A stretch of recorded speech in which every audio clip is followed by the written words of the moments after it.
Hello मेरे प्यारे बच्चों, मैं हूं कुलदीप शर्मा आपके साथ केएस इंस्टीट्यूट के लाइव ऐप पर। तो प्यारे बच्चों, लास्ट क्लास में मैंने कराया था आपको कार्बोक्सिलिक एसिड की preparation, that is lecture number 13, और आज हम करेंगे lecture number 14, physical and chemical properties of carboxylic acid, and lecture number 15 will be the last lecture of the chapter, that is benzoic acid. और कुछ properties करूंगा जैसे कि एसिडिटी ऑफ कार्बोक्सिलिक एसिड्स और कुछ स्पेसिफिक कुछ टॉपिक्स बताऊंगा उसमें अलग से।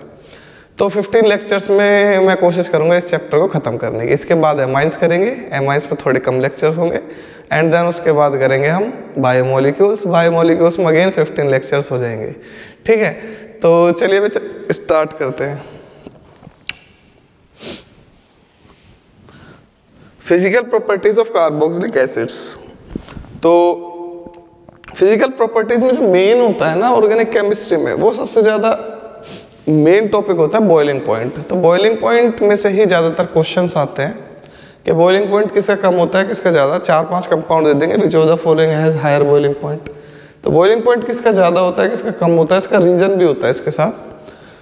दूसरा क्वेश्चन रिएक्टिविटी पर आ जाता है, किसकी रिएक्टिविटी कम है, किसकी रिएक्टिविटी ज़्यादा है। ऑल द रिएक्टिविटी में एल्डिहाइड्स और कीटोन्स पर ज़्यादा क्वेश्चन आता है। कार्बोक्सिलिक एसिड में या तो सॉल्युबिलिटी पर आ जाएगा या फिर दूसरा रीजन मैंने बॉइलिंग पॉइंट आपको बता ही दिया। ठीक है, तो चलिए स्टार्ट करते हैं physical properties of carboxylic acids. तो सबसे first property number 1,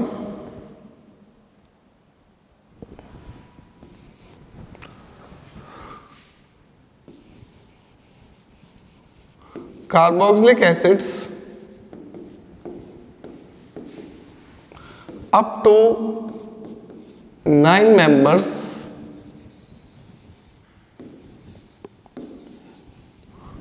carboxylic acids up to 9 members are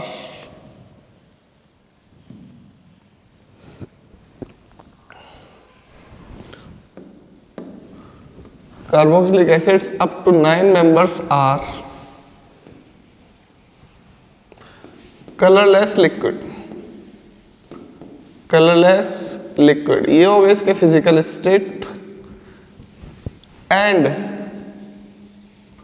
higher members are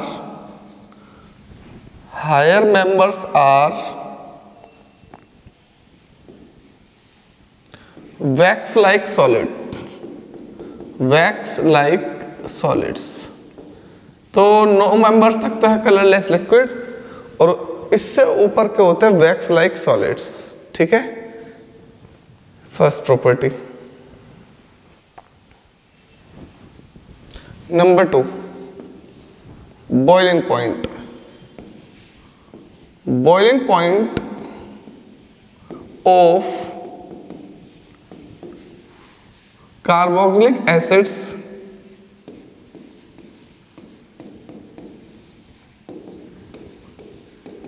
are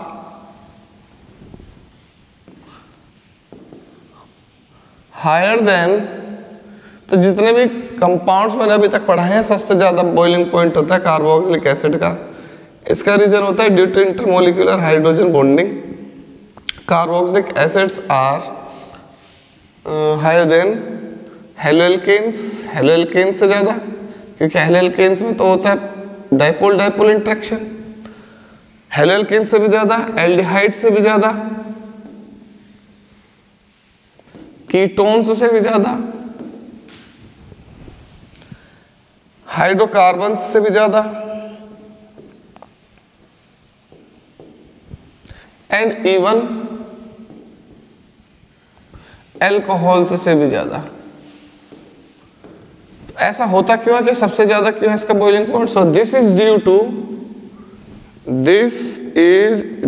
to intermolecular hydrogen bonding। This is due to intermolecular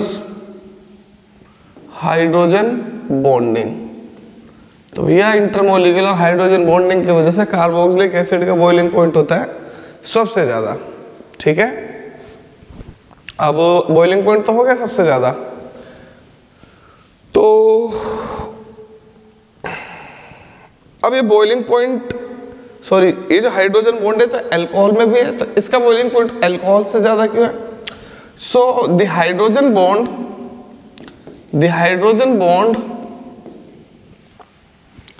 in carboxylic acid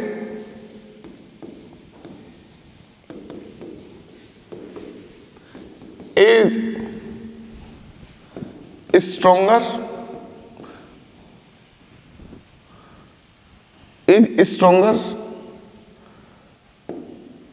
then alcohol से ज्यादा है, इसलिए इसका boiling point alcohol से भी ज्यादा है। ठीक है, अब ये इतना ज्यादा स्ट्रॉन्ग है, अगर आप इसे हीट करोगे तो ये हाइड्रोजन बॉन्डिंग हीट करने के बाद भी ब्रेक नहीं होगा।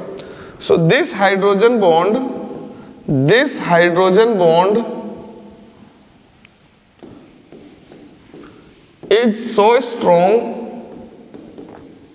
is so strong as they cannot break even in vapour phase. तो अगर आप इसे हीट भी कर दोगे ना, तो हीट करने के बाद भी ये हाइड्रोजन बॉन्ड ब्रेक नहीं होगा, इतना ज्यादा स्ट्रॉन्ग हाइड्रोजन बॉन्ड है कार्बोक्सिलिक एसिड्स में। तो वेपर फेज में भी ये दो मॉलिक्यूल्स साइक्लिक स्ट्रक्चर के फॉर्म में एक दूसरे के साथ बॉन्डेड होंगे।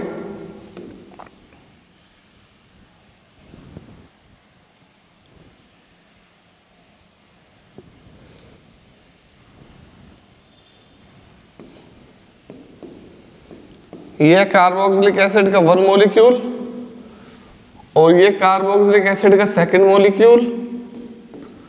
तो हाइड्रोजन बॉन्ड कार्बोक्सिलिक एसिड में कंप्लीटली ब्रेक नहीं होता है, वो आप उसे हीट भी कर दो तो वेपर फेज में भी ये वाले जो दो मॉलिक्यूल्स हैं ये ब्रेक नहीं होंगे, और ये ब्रेक नहीं होंगे तो इसकी वजह से हाइड्रोजन बॉन्ड की वजह से इसका बॉइलिंग पॉइंट होता है ज़्यादा। इस स्ट्रक्चर को बोलते हैं हम डाइमर।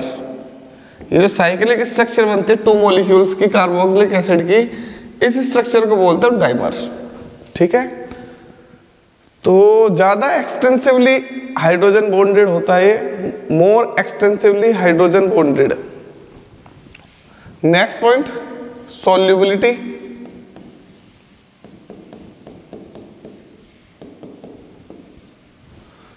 तो कार्बोक्सिलिक एसिड्स आर, इसकी फिजिकल प्रॉपर्टीज कुछ ज्यादा नहीं है,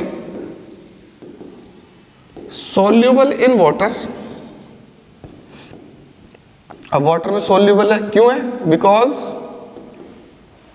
because they can form, they कौन? Carboxylic acid, they can form hydrogen bonds with water molecule। तो मेरे प्यारे बच्चों यही इसकी फिजिकल प्रॉपर्टी है, कुछ खास प्रॉपर्टी नहीं है। मैंने फिजिकल स्टेट बता दी, ठीक है। फिजिकल स्टेट बताने के बाद आपको ये भी बता दिया कि इसकी सॉल्युबिलिटी क्या है, इसका बॉइलिंग पॉइंट ज़्यादा होता है, क्यों होता है? तो देखो ये है वाटर मॉलिक्यूल, ये है इस पर पार्शियल नेगेटिव चार्ज, ये नेगेटिव चार्ज वाटर मॉलिक्यूल के साथ बना लेगा हाइड्रोजन बॉन्डिंग, इसी वजह से ये होता है वाटर सोल्यूबल। ठीक है, नेक्स्ट अब आ जाते हैं मेरे प्यारे बच्चों chemical properties of carboxylic acids. तो फिजिकल प्रॉपर्टी बहुत ज़्यादा सिंपल है, अब केमिकल प्रॉपर्टीज है। आज की क्लास में जल्दी जल्दी इसकी केमिकल प्रॉपर्टीज भी खत्म कर लेंगे, अदरवाइज मैं फिजिकल प्रॉपर्टीज का एक अलग लेक्चर लेता हूँ, केमिकल का अलग, लेकिन आज फिजिकल और केमिकल एक साथ हो जाएंगे, कोई ज़्यादा डिफिकल्ट है नहीं। चलो आप एक बार इन्हें नोट कर लो, इसे नोट कर लो।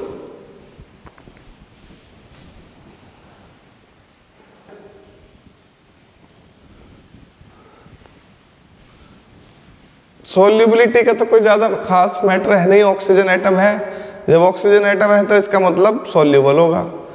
ये क्वेश्चन बहुत इंपॉर्टेंट है कि हाइड्रोजन बॉन्ड ज़्यादा स्ट्रॉन्ग क्यों है या बॉइलिंग पॉइंट बहुत ज़्यादा क्यों है, अल्कोहल से ज़्यादा क्यों है? क्योंकि हाइड्रोजन बॉन्ड तो अल्कोहल में भी है, कार्बोक्सिलिक एसिड में भी है, तो ये ज़्यादा बॉइलिंग पॉइंट वाला कंपाउंड क्यों है?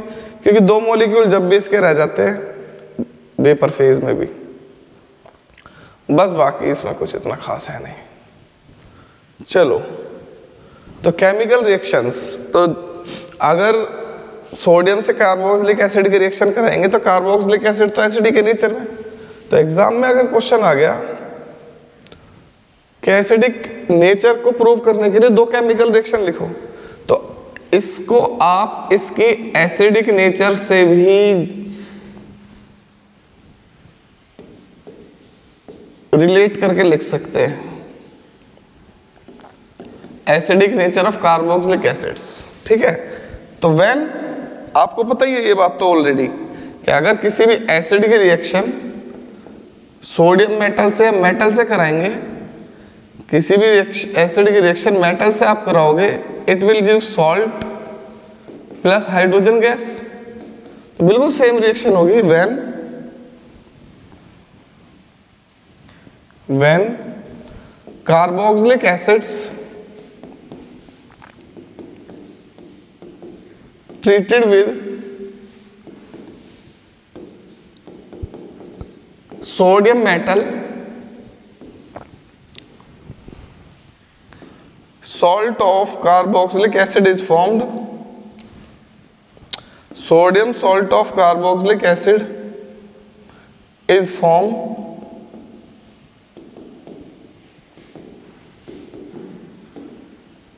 with hydrogen gas.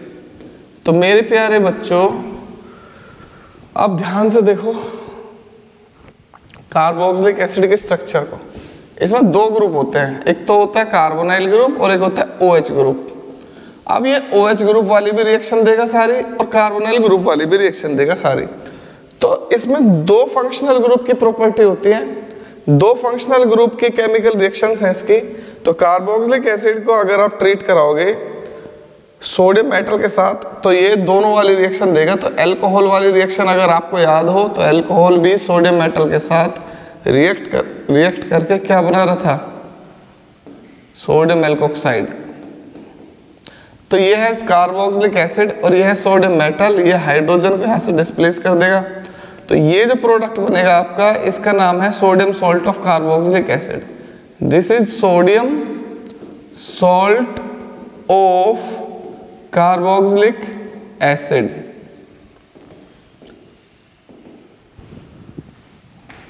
अब जैसे मैं इसकी रिएक्शन कराता हूं CH3COOH, ये है acetic acid.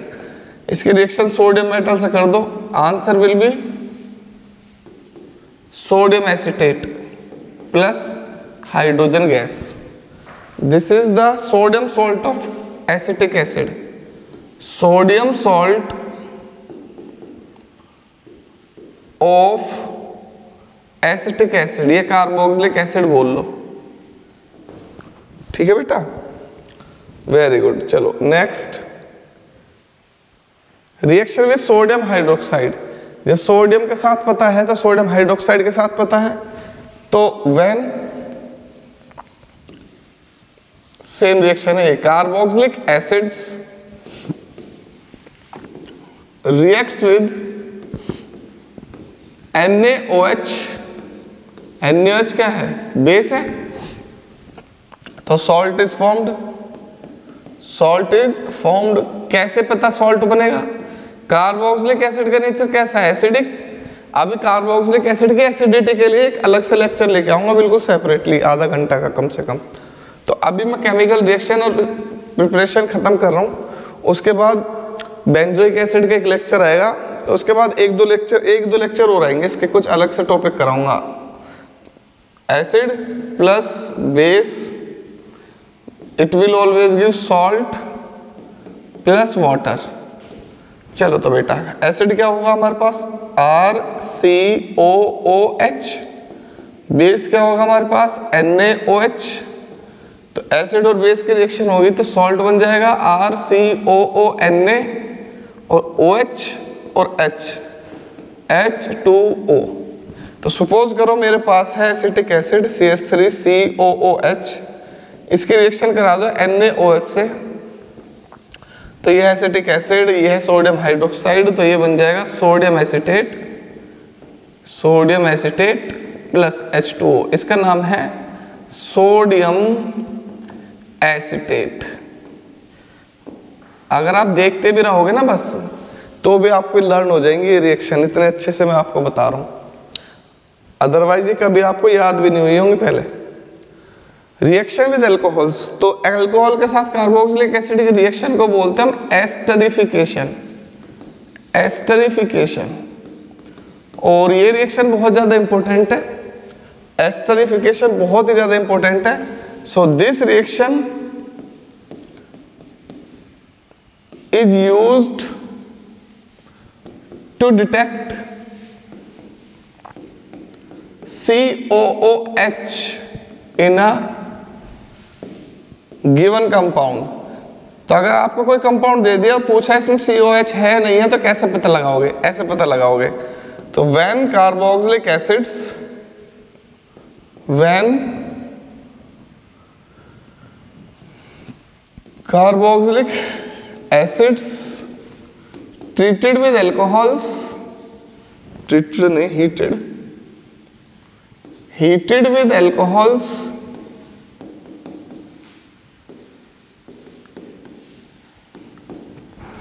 in the presence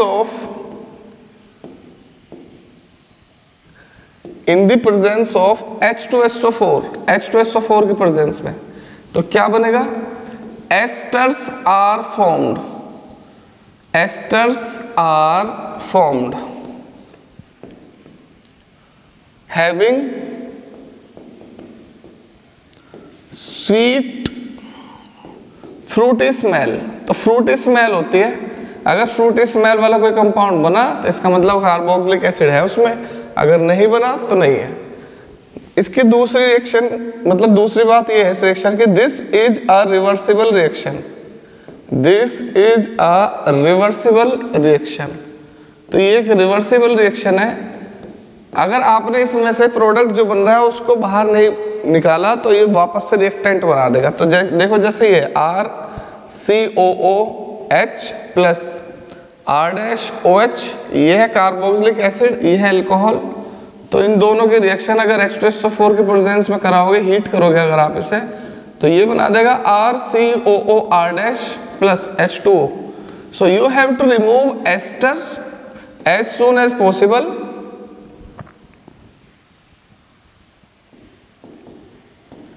because ester further react with water to form carboxylic acid and alcohol back। ध्यान रखना इस बात का। चलो तो देखो जैसे मैंने यहाँ ले लिया CH3COOH प्लस C2H5OH। तो प्यारे बच्चों इसमें बन जाएगा CH3COOC2H5 plus H2SO4, ethyl acetate इसका नाम है, इथाइल एसीटेट। चलो भाई ये हो गया एस्टरिफिकेशन। तो याद रखना, you have to remove water as soon as possible, या यू हैव टू रिमूव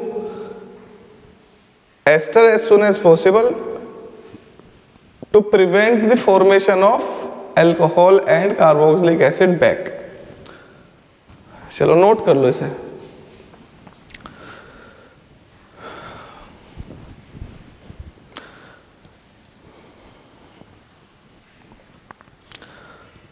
तेरे नाम हमने किया है जीवन अपना सारा सनम, जीवन अपना सारा सनम। भाई अल्कोहल में करा चुका हूं मैं PCl3 और PCl5 की रिएक्शन, ये OH ग्रुप की रिएक्शन होती है। तो अगर आपके पास कार्बोक्सिलिक एसिड के साथ आ जाए तो OH ग्रुप को रिप्लेस कर देना, CO को छोड़ देना। तो इसका आंसर है acid chlorides are formed, acid chlorides are formed. Carbonyl group तो सेम रहेगा, तो कार्बोनाइल कंपाउंड ही होता है एसिड क्लोराइड। तो देखो एसिड क्लोराइड कैसे बनेगा, तो ये है हमारे पास RCOOH, RCOOH, PCl3 से रिएक्शन कर दो। दूसरी रिएक्शन है मेरे पास RCOOH OH किससे करा दो, PCl5 से करा दो प्यारे बच्चों। तो दोनों ही केस में मैंने आपको सिखा रखा है अल्कोहल से रिएक्शन जब हम कराएंगे, जब आप अल्कोहल से रिएक्शन करवाओगे PCl3 PCl5 की, तो OH ग्रुप रिप्लेस हो जाएगा Cl से। Product will B this RCO, OH की जगह आ जाएगा Cl प्लस H3PO3, इसका बाई प्रोडक्ट है। यहां बन जाएगा RCO Cl plus POCl3 plus HCl, इसका बाई प्रोडक्ट है। तो अब सपोज करो मैंने आपको दे दिया CH3 COOH acetic acid, PCl3 से रिएक्शन कराओ, तो आप क्या काम करोगे, आप करा दोगे इसका acetyl chloride CH3COCl plus H3PO3, acetic acid से बन जाएगा एसिटाइल क्लोराइड, एसाइल क्लोराइड भी बोल देते हैं ऐसे ही। सपोज करो मैंने आपको दे दिया CH3COOH, तो इस OH को हटाओ यहां से और Cl लगाओ इसकी जगह पर, तो ये बन जाएगा CH3CO, इतना तो सेम रहेगा, यहाँ आ जाएगा Cl plus POCl3 plus HCl। तो ये हो गया भाई रिएक्शन विद PCl3 PCl5। ये 10 रिएक्शन है, अब ये 4th रिएक्शन चल रही है हमारी, आज मैं खत्म करा दूंगा इसके केमिकल रिएक्शंस। नेक्स्ट क्लास में बेंजोइक एसिड को खत्म करा दूंगा एक ही क्लास में, बिकॉज अगर आपको ये समझ में आ गई तो वो भी सब समझ में आ जाएंगे। नेक्स्ट रिएक्शन विद एसोसिएट, इस रिएक्शन का नाम है Darzens reaction, and this reaction is preferred to prepare alkyl chlorides because of formation of gases by products. ये मैं सिखा चुका हूँ आपको ऑलरेडी, ये भी मैंने आपको कराई थी, ऐसे कराई थी एल्कोहल्स में, ROH plus SOCl2 RCl plus SO2 plus HCl, आपको याद होगी तो ये रिएक्शन थी वो डार्जेन रिएक्शन। तो इस यही रिएक्शन बिल्कुल सेम करनी है क्योंकि OH ग्रुप के रिएक्शन कर रहे हैं अभी हम। तो when carboxylic acids treated with thionyl chloride, thionyl chloride, तो acid chlorides are formed, acid chlorides are formed। तो इस रिएक्शन को एसिड क्लोराइड्स के लिए हम यूज करते हैं due to formation of gases by products. तो RCOOH, इसकी रिएक्शन किससे करा दूं, SOCl2 से, तो Cl यहां से OH को रिप्लेस कर देगा इसको, तो यहां आ जाएगा RCOCl प्लस SO2 गैसियस है, HCl गैसेस बाय प्रोडक्ट्स है। तो मेरे प्यारे बच्चों कंप्लीट करके दिखाओ इसे, CH3COOH प्लस SOCl2, करो कंप्लीट इसे।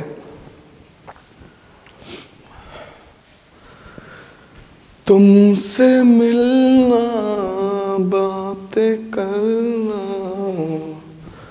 बड़ा अच्छा लगता है। CH3COCl plus SO2 plus HCl, ये हो गई इसकी रिएक्शन।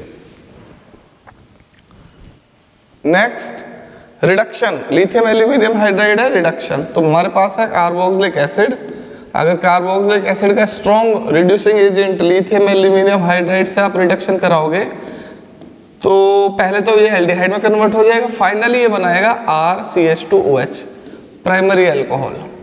तो अगर मेरे पास है CH3COOH, इसका रिडक्शन करा दो, then the product will be CH3CH2OH, same carbon वाला प्राइमरी अल्कोहल बन जाएगा। तो आंसर लिख लेना, primary alcohols are formed, primary alcohols are formed। बस ये कोई ज्यादा डिफिकल्ट रिएक्शन है नहीं, अदरवाइज मैं इसमें कुछ बताता करा चुका हूं ऑलरेडी मैं इस रिएक्शन को। रिएक्शन विद NH3, ये इंपॉर्टेंट है, कन्वर्जन में इसका यूज करूंगा, वेरी इंपॉर्टेंट लिख लो इस पे। When carboxylic acids, when carboxylic acids treated with NH3 मतलब ammonia, ammonium salt is formed, ammonium salt is formed. अब अमोनियम सॉल्ट को अगर मैं हीट कर दूंगा वो अनस्टेबल है। This on heating decomposed to give acid amide बनाएगा भैया। ये भी इसकी एसिडिक प्रॉपर्टी का है। तो RCOOH प्लस NH3, तो अमोनिया के पास लोन पेयर ऑफ इलेक्ट्रॉन है तो ये इसके प्रोटॉन को दे देगा। RCO माइनस NH4 प्लस, ये बन गया हमारा सॉल्ट। अब मेरे प्यारे बच्चों ये बहुत इंपॉर्टेंट रिएक्शन है, क्योंकि अब ये जो सॉल्ट है ये हीट करने के बाद वाटर मॉलिक्यूल लूज कर देगा H2O और ये कन्वर्ट हो जाएगा RCONH2 में, और ये है एसिड एमाइड। तो एसिड एमाइड की एक प्रिपरेशन हो रहा है, पार्शियल हाइड्रोलाइसिस करा देंगे नाइट्राइल का जब भी बन जाएगा। लेकिन ये बहुत अच्छा मेथड है, हॉफमैन ब्रोमेमाइड में मैं इसका यूज करूंगा बार बार, बहुत इंपॉर्टेंट है। देख लो यहाँ पर हॉफमैन ब्रोमेमाइड तो मैं उसमें बता दूंगा एमाइंस में, तो फिलहाल के लिए लिख लो। अब मैं आपको इसका यूज बता दूंगा। तो इसमें मैं साथ के साथ हीट भी कर रहा हूँ, एक ही रिएक्शन में कर रहा हूँ, ठीक है। हीट भी कर दूंगा तो ये बन जाएगा CH3CONH2। तो साथ के साथ हीट भी कर दिया मैंने इसे, तो 2 स्टेप कर दिए मैंने एक में ही, हीट भी कर दिया इसको, ठीक है। NH3 से रिएक्शन करा के हीट भी कर दिया। तो कितनी हो गई 7, 10 रिएक्शन है ये। 8 डीकार्बोक्सिलेशन, तो इसके ब्रैकेट में लिख लो heating with soda lime. Decarboxylation होता है हीटिंग विद सोडा लाइम, तो ये करा चुका हूं ऑलरेडी मैं। व्हेन कार्बोक्सिलिक एसिड या सॉल्ट ऑफ कार्बोक्सिलिक एसिड लिख लो, चाहे कार्बोक्सिलिक एसिड लिख लो, क्योंकि वहाँ NaOH होता है वो सॉल्ट बना ही देता है। When sodium salt of carboxylic acid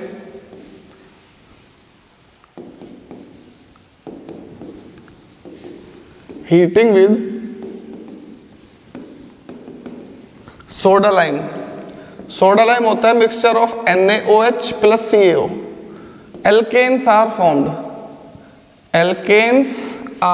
formed, alkanes बनेगा मेरे प्यारे बच्चों। तो RCOONA ये सोडियम सॉल्ट है कार्बोक्सिलिक एसिड का, NaOH ये सोडा है, CaO ये लाइम है। हीट कर दो तो ये कार्बोक्सिलिक एसिड ग्रुप निकल जाएगा इसमें से, इसलिए इसको बोलता हूँ डीकार्बोक्सिलेशन। एक कार्बन कम हो जाता है इसमें, तो ये बन जाएगा RH, R एल्काइल ग्रुप है, H हाइड्रोजन है, एल्काइल ग्रुप में हाइड्रोजन ऐड हो जाता है तो क्या बन जाएगा एल्केन। तो एल्केन की फॉर्मेशन हो जाएगी। अब जैसे मेरे पास मान लो यहाँ पर है CH3COONA, ये है sodium acetate plus NaOH heating with soda lime, तो CH3 और H क्या बन जाएगा मीथेन। ये मैंने क्लास 10th में पढ़ी थी, जब मैं 10th में था। पहली रिएक्शन मुझे यही याद है, when sodium acetate heated with soda lime alkanes are methane is formed.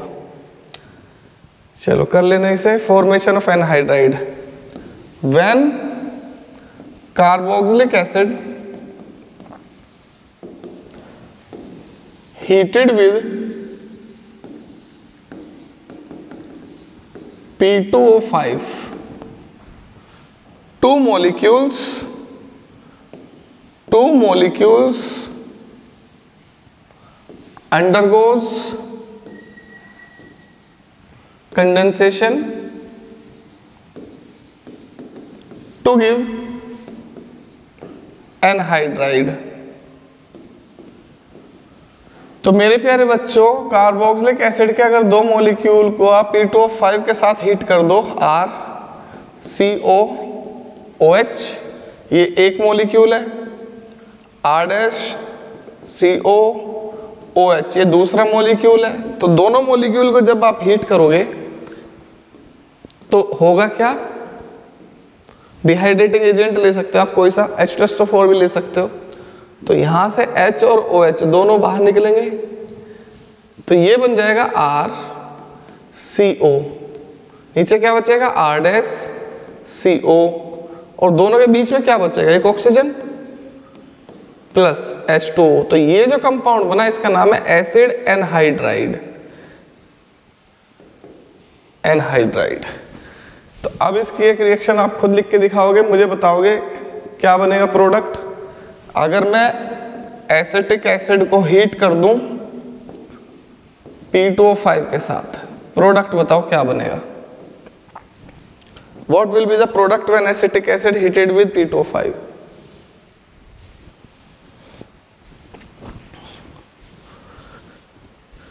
दिल ने ये कहा है दिल से, मोहब्बत हो गई है तुमसे, मेरी जान मेरे दिल पर मेरा एतबार कर लो। Acetic anhydride is formed, acetic anhydride. तो मेरे प्यारे बच्चों अब लास्ट रिएक्शन करेंगे हम HVZ रिएक्शन, और उसके बाद मिलेंगे कल नेक्स्ट लेक्चर में बेंजोइक एसिड के साथ, पार्ट 4 के साथ, ठीक है। पार्ट 4 के बाद खत्म हो जाएगा ये HVZ रिएक्शन। HVZ का पूरा नाम है हेल वोलार्ड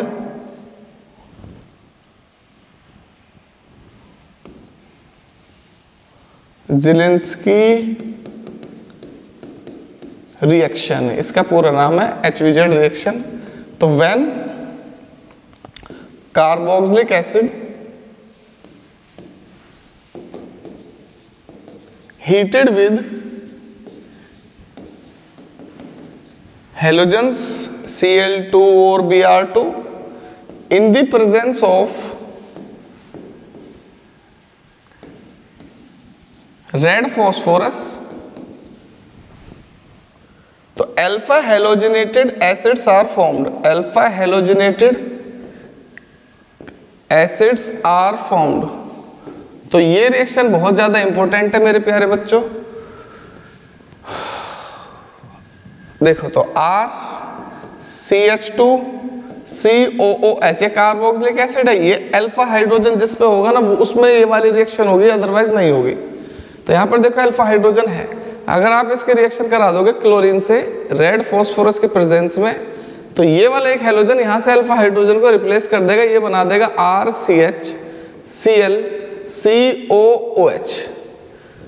अगर फर्दर आपने इसका हेलोजिनेशन करा दिया तो फर्दर ये क्या काम करेगा, तो ये बना देगा RCClClCOOH। तो ये अल्फा हेलोजिनेटेड कार्बोक्सिलिक एसिड बनेंगे। ये रिएक्शन है HVZ रिएक्शन।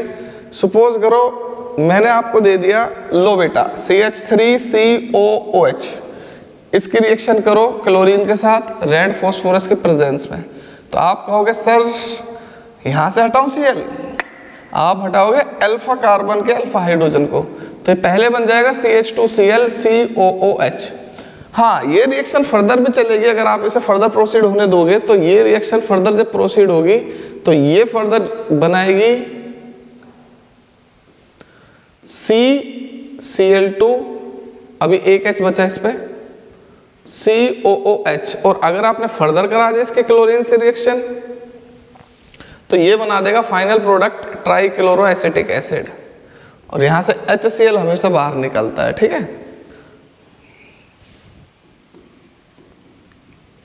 HCl बाहर निकलेगा इसमें से, ये वाला A वाला H और एक ये वाला Cl HCl। तो मेरे प्यारे बच्चों ये है HVZ रिएक्शन, और अब हम कर चुके हैं अपने complete chemical reaction of carboxylic acid. अब हम मिलेंगे नेक्स्ट क्लास में और वो होगा लेक्चर नंबर 15, उसमें करेंगे हम बेंजोइक एसिड, और एक ही क्लास में मैं पूरा बेंजोइक एसिड फिनिश करा दूंगा, preparation, physical properties, chemical properties, क्योंकि सारे रिएक्शंस हमने पहले से देखी हुई हैं, सेम रिएक्शंस हैं, बस वहां पर मैं फिनाइल ग्रुप ऐड कर दूंगा R ग्रुप के प्लेस पर, ठीक है। कुछ रिएक्शंस अलग होती हैं वो मैं बता दूंगा आपको कि ये रिएक्शन डिफरेंट है। तो जो रिएक्शन डिफरेंट है वो बताऊंगा, जो सेम है वो भी बता दूंगा। आपका रिवीजन भी हो जाएगा, बहुत अच्छे से कंप्लीट हो जाएगा हमारा ये वाला चैप्टर। और अब मुझे खुशी हो रही है कि मैंने ये चैप्टर फिनिश कर लिया, नेक्स्ट क्लास में फिनिश्ड हो ही जाएगा। और उसके बाद में कुछ इसके टॉपिक्स कराऊंगा अलग से, जैसे कि स्ट्रक्चर ऑफ कार्बोक्सिलिक एसिड्स और एसिडिटी ऑफ कार्बोक्सिलिक एसिड्स। तो ठीक है मेरे प्यारे बच्चों, मिलते हैं नेक्स्ट क्लास में। Tata bye bye.